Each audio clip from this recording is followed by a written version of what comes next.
रत्नागिरी के खेड़ न्यायालय में साई रिसोर्ट प्रकरण में बड़ा फैसला सुनाते हुए अनिल परब सहित सभी आरोपियों को बरी कर दिया गया है। मामले में सरकारी पक्ष ने अवैध निर्माण, कर चोरी और फर्जी दस्तावेजों के आरोप लगाए थे।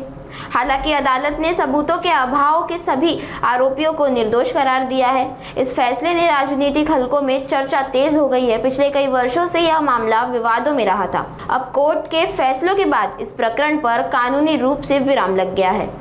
5 आरोपी होते, त्यामध्ये मंडळ निरीक्षक, मुरुडगावचे सरपंच, तसंच देशपांडे म्हणून प्रांत अधिकारी आणि स्वतः अनिल परब होते। आणि भारतीय दंडविधान 420, 120 ब, 182, 290, 34 तसेच अँटी करप्शन ऍक्ट म्हणजे भ्रष्टाचार प्रतिबंधक कायदा 12, 13, 14 या अंतर्गत हे सगळे आरोप होते।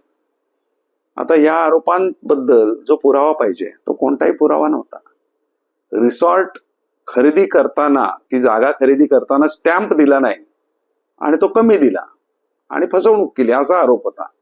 पण भारतात 2 प्रकारचे कायदे आहेत, म्हणजे जमीन एका व्यक्तीची असू शकते, त्यावरचा इमला दुसऱ्याचा असू शकतो। तशी इंग्लंडमध्ये वस्तुस्थिती नाही, तर वेगळा कायदा आहे, जमीन ज्याची त्याचीच बिल्डिंग। तर त्यानुसार कोर्टाने असं धरलं की त्यांनी रिसॉर्ट खरेदी करण्याची किंवा विभाससाठ्याने ते विकावं जमीन मालकाने, असं होऊच शकत नाही। असं करणं म्हणजे गुन्ह्याचं कृत्य आहे, कारण ते त्याच्या मालकीचं नव्हे। आणि मग हा सगळा विचार करून कोर्टाने सगळा अभ्यास करून युक्तिवाद ग्राह्य धरून त्यांची निर्दोष मुक्तता केलेली आहे।